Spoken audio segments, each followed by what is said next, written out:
எல்லாருக்கும் வணக்கம். நான் தான் இப்போ ஹவுஸ் ஹஸ்பண்டாக இருக்கேன். உங்கள் சுபாஷ் எம்பி. என்னடா கை ஒடிஞ்சு படுத்திருந்தானே இப்போ எந்திரிச்சு சாம்பிராணி போட்டிருக்கான்னு தானே பார்க்குறீங்க. ஆக்சுவலாக இது இன்றைக்கி எடுத்த ஷூட் கிடையாதுங்க. ஆனால் இந்த ஷூட்டை என்னால் மறக்கவே முடியாது. ஏன்னா இந்த ஷூட்டை இன்றைக்கி எடுத்தனும் அன்னைக்கு தான் என் கையிலையுமே அடிபட்டுச்சு. உங்கள் எல்லாத்துக்குமே தெரியும், செவ்வாவெளி ஆனாலே நான் காலையில் எழுந்திரிச்சு சாம்பிராணிலாம் போட்டதுக்கப்புறம் தான் கிச்சனுக்குள்ளே என்ட்ரி கொடுப்பேன். அதே மாதிரி தாங்க நேற்றுக்கு செவ்வா, அதுக்கு முந்தின செவ்வா, அதாவது போன வாரம் செவ்வாய்க்கிழமை நான் வழக்கம் போல் காலையில் எழுந்திரிச்சு வாசல்லாம் தூத்துட்டு அதுக்கப்புறம் செடிக்கு தண்ணியெல்லாம் ஊற்றிட்டு சாம்பிராணி வீடு ஃபுல்லாக சாம்பிராணி போட்டுட்டு காலையில் பிரேக்ஃபாஸ்ட் சமைச்சு வச்சேன்.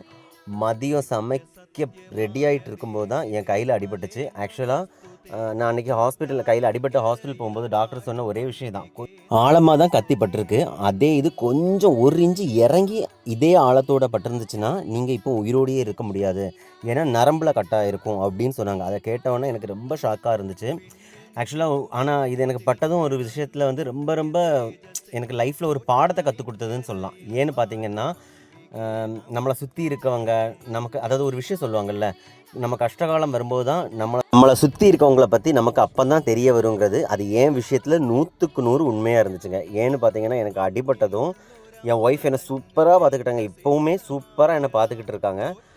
அதை தாண்டி பார்த்தீங்கன்னா, எங்கள் அம்மா, அப்பா, என் தங்கச்சி தினம் தினம் அது ஒரு காலையில், மதியம், நைட்டு, அப்புறம் அவங்களுக்கு தோணும் போதெல்லாம் என்னை ஃபோன் பண்ணி விசாரிச்சுட்டே இருந்தாங்க. ஆனால் ரிலேட்டிவ்ஸ்ன்னு சொன்னால் ஒரே ஒரு அக்கா, சென்னையில் ஒரு அக்கா இருக்காங்க.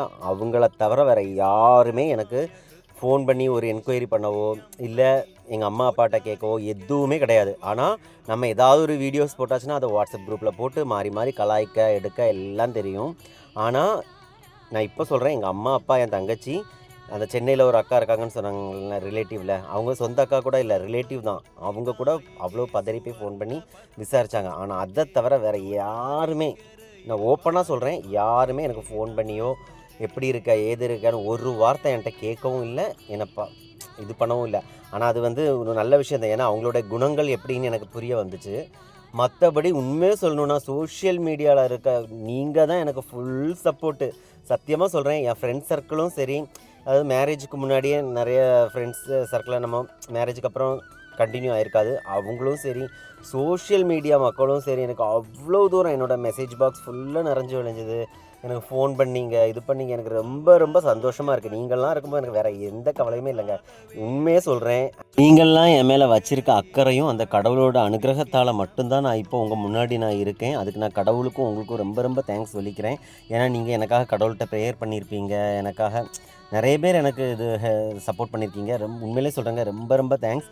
இதே சப்போர்ட்டாக என் லைஃப் லாங் நான் உயிரோடு இருக்க வரைக்கும் எனக்கு நீங்கள் பண்ணியே ஆகணும். இது ஒன்று தான்.